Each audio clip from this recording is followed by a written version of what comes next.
Hello and welcome to a Cecilia Reverse combo discussion for the premium format in the year 2022. So, following my initial deck tech, I am making this video as a follow-up to explain what I couldn't fit into that video, this being the main combo and a lot of the interactions with the main combo, as well as some other more niche interactions with some of the cards in the deck. So I'm making this video to go over the main combo and discuss it a bit more thoroughly as I would have in the previous video. So without further ado, let's look at the main combo that Cecilia Reverse wants to do, some extensions and setup for this combo, as well as talk some other combos that Musketeers are capable of in the premium format. So just to note, the combos from this video are from the Cecilia Reverse premium format 2022 deck tech, and any other combos that Musketeers can do or will be able to do, as well as some general Neonectar shenanigans. For example, Megaloma turn skipping is not going to be covered in this video. But other than that, let's get started. Before we start, for clarity, during this video, any cards that are not directly relevant to the combo have been replaced with a lemon. So first off, let's just look at the main combo that the Cecilia Reverse deck really wants to do. So for this combo, we need our opponent to be in grade 3, so this would usually be on a stride turn.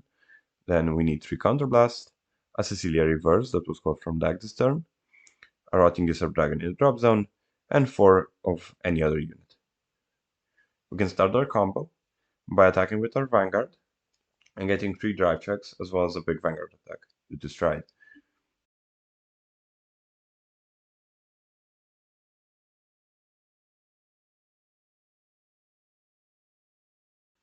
So next we attack with our Cecilia Reverse, which will usually be on forces. I just want to omit the right force here, just to demonstrate how many forces we actually just get from the combo itself. At the end of battle, the Cecilia attacked, since she was placed on the deck this turn, we can counterblast 1 and lock 2 of our rear guards, this usually being the other column, and ride the Cecilia over our Vanguard. This pushes our stride back into the G zone. As we have ridden a Vanguard with force, we also get a force, this usually being a force 1, which we can put either on Vanguard or Rearguard, depending on how the defensive triggers of our opponent went. This ride also triggers a Rotting Gizzard Dragon, which calls itself onto the zone which Cecilia just left vacant. With the Rotting Gizzard Dragon called, we can now attack with the Dragon column, giving us another Rearguard attack. Next, we can attack with our Vanguard, triggering Cecilia's first skill, counterblasting 1, retiring the Dragon and its booster, and looking at the top 5 cards of our deck, and then calling 2 of them.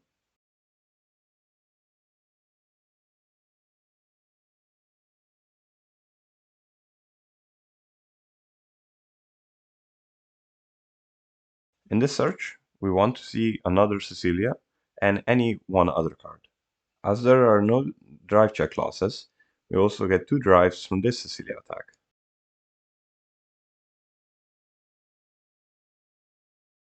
Next up, we can attack with our newly called Cecilia from deck, which, at the end of battle, triggers our Vanguard skill, allowing us to counterblast 1 and lock our remaining 2 rear guards, and riding our newly called Cecilia over our previous Vanguard.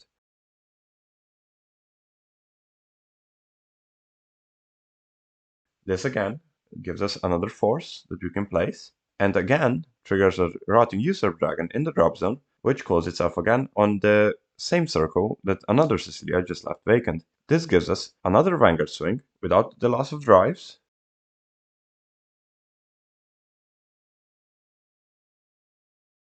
as well as another massive rearguard swing. So in total, we have 7 drives, 3 Vanguard swings, and 4 rearguard swings. And we also gain 2 forces during the entire combo, meaning that our attacks will hit through either 1 or even 2 defensives.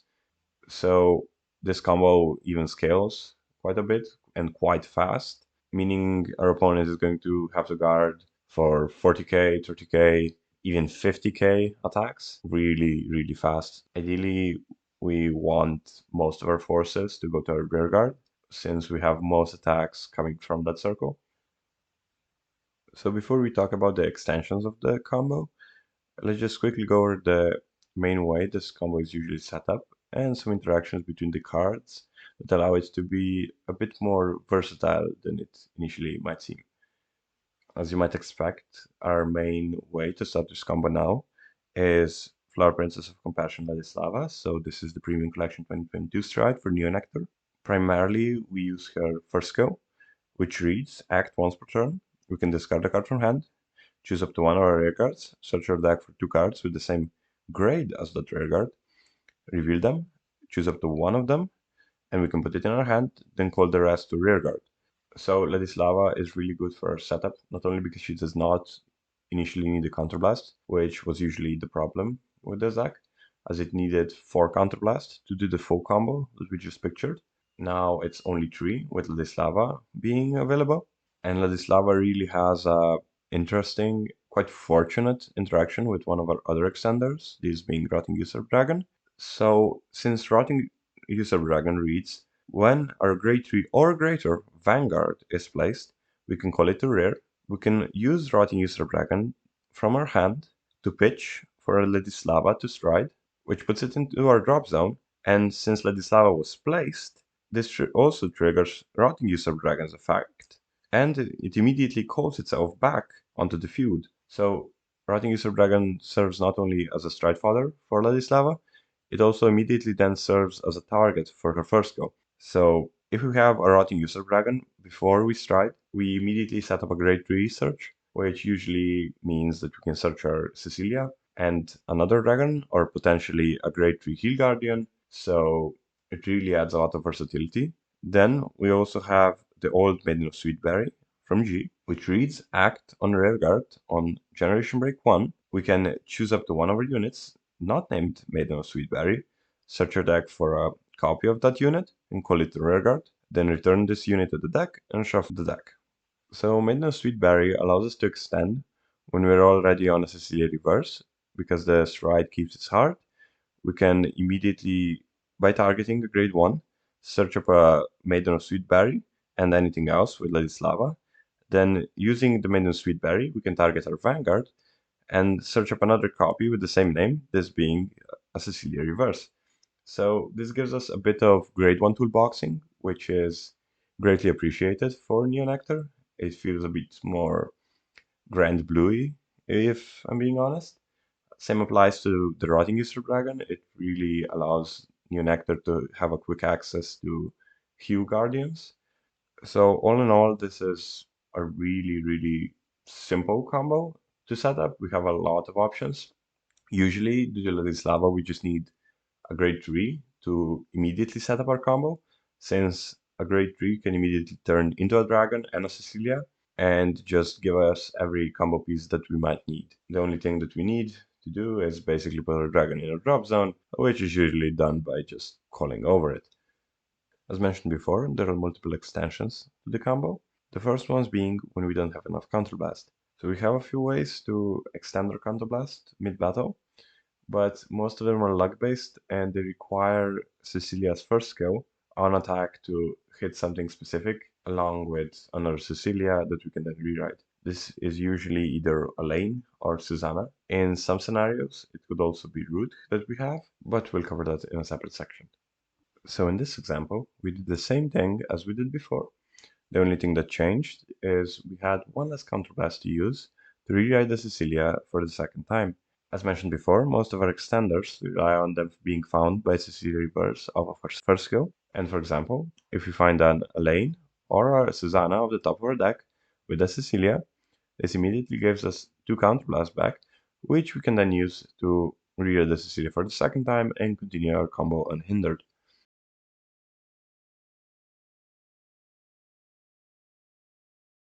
Another variation of this extension can be done with Waterlily Musketeer Root, but this combo, instead of requiring us to find a countercharger of the top of a deck, requires us to find a token producer of the top of our deck.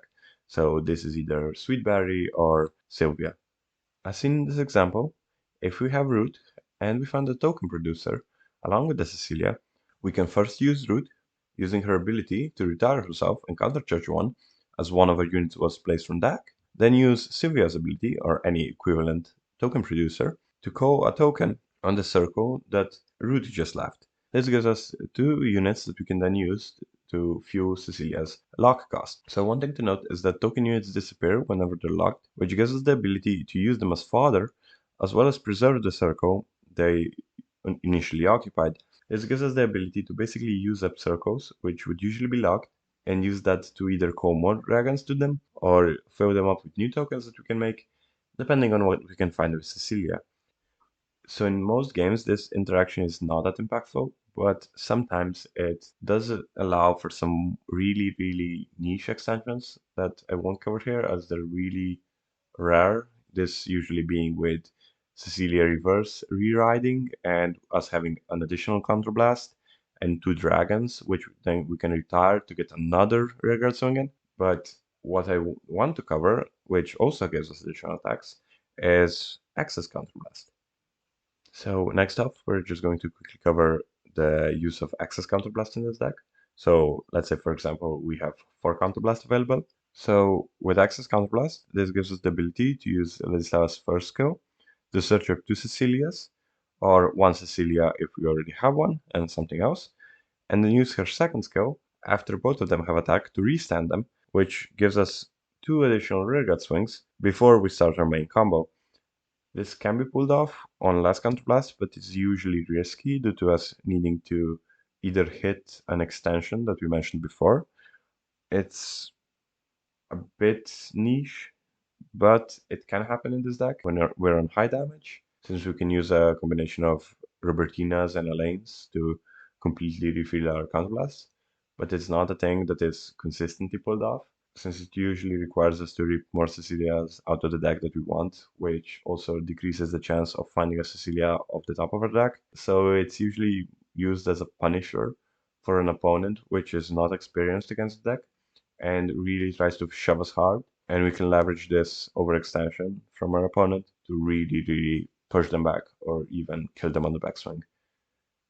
So with our extensions out of the way, I think I want to take a bit of time and talk a bit more about our G-Guard interactions that we have in this deck, since I believe I haven't properly covered them in my deck tech. So first off, I want to tackle the topic of canceling Vanguard swings with our G-Guards, since Robertina allows us to put rear guards on the bottom of our deck if our opponent would attack with their Vanguard into our rear guard, and we have heal available. We can go into Robertina and then shove the attacked rear guard on the bottom of our deck, which would leave their Vanguard with no target, and this ends their battle phase. Since the battle phase has ended prematurely, this also leaves them with no drives. This is an interaction we can also do with Rainbird Dragon, but we don't sweep our rearguard, we just call over it. We can also use it as a fodder for example, Saul, which also retires the rearguard and can be called with Rainbow Dragon. So we have a lot of options to destroy our rearguards or move them away if they would be attacked during our opponent's turn. As I mentioned in my deck tech, it's not a thing that you usually see often, but is a thing to note if you're playing against someone who's not experienced against New Nectar. And on that topic, I need to talk about the interaction between Licorice Musketeer Saul and Rainbow Dragon. So Saul has an effect when he's placed on Vanguard Rearguard. If we have a Musketeer Vanguard, we can Soul Blast one and retire our Rearguard. Then look at the top 3 cards of our deck, call one of them, and if it's a trigger unit, we can Counterblast one and trigger all of its triggers. So Saul is a really, really nasty surprise for people who are not aware of this combo. Basically, we can call Saul mid-battle, then use his ability and try to fish for any triggers, well, preferably the over trigger, of the top 3 cards of our deck. And then, if we have a Counterblast, we can immediately trigger it. This can screw up a lot of maths for our opponent, since they don't really know how much power we really have. So for example, if we trigger a trigger, we're going to be on 23. But if our opponent is not prepared for a Saul, which usually does hit a trigger, and it hits a 10k trigger, it will push us up to 33. And usually the attack we guard with Rainbow Dragon also is guarded, since Rainbow Dragon itself is 20k and Saul can also intercept that attack. So we basically have a 25k shield, which also gives us plus 10k until end of turn. It's probably the strongest interaction that Musketeers currently have with Rembrandt. There's also the ability to call any Cray Elemental with Rembrandt. So for example, we can call Honolly, we can call Mistoff if that's going to be relevant someday.